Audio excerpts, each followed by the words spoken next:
Have you awakened from surgery to find out that something went wrong? How wrong was it?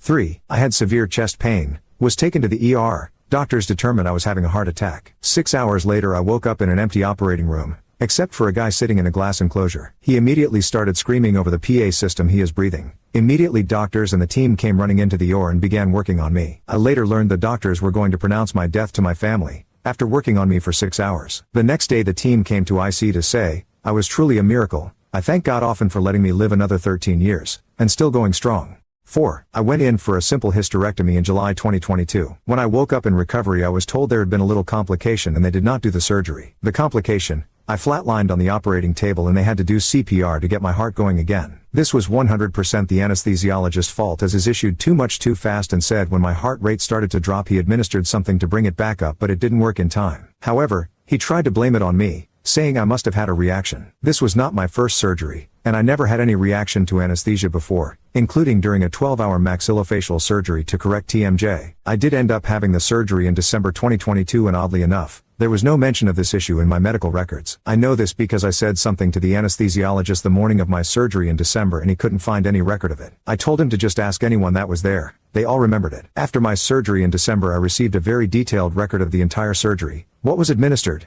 the time it was administered, the time the first cut was made, etc. Yet there is nothing like this from July. Recovery from the CPR was more painful than the actual surgery. 5. 1998. I donated a kidney to my mother. I knew I would only be in post-op for a couple of hours, but even in my haze after surgery, I realized I had been in post-op for much longer than that. It had been several hours and I would still be in post-op for several more hours. When I was finally moved to a room, the surgeon came in and very briefly explained that after they sewed me up they had to go back in for a quick repair. No big deal. Okay again. A bit of a haze. Fast forward to 2 days later when a nurse, who happened to be the sister of a friend, came into my room and said, "Girl, we almost lost you." What happened? As they were wheeling me to post-op, my blood pressure bottomed out. They did an emergency call to have the surgeon return to the operating room. They opened me back up and the clamp had blown off my renal artery and I was bleeding internally. They had to reclamp, close me up again, and do a blood transfusion. Bottom line, I almost died on the operating table after giving a kidney to my mother. We didn't tell my mother about it until a few weeks later and she had a complete meltdown. She lived for 10 years after the transplant and today I'm healthy as I can be.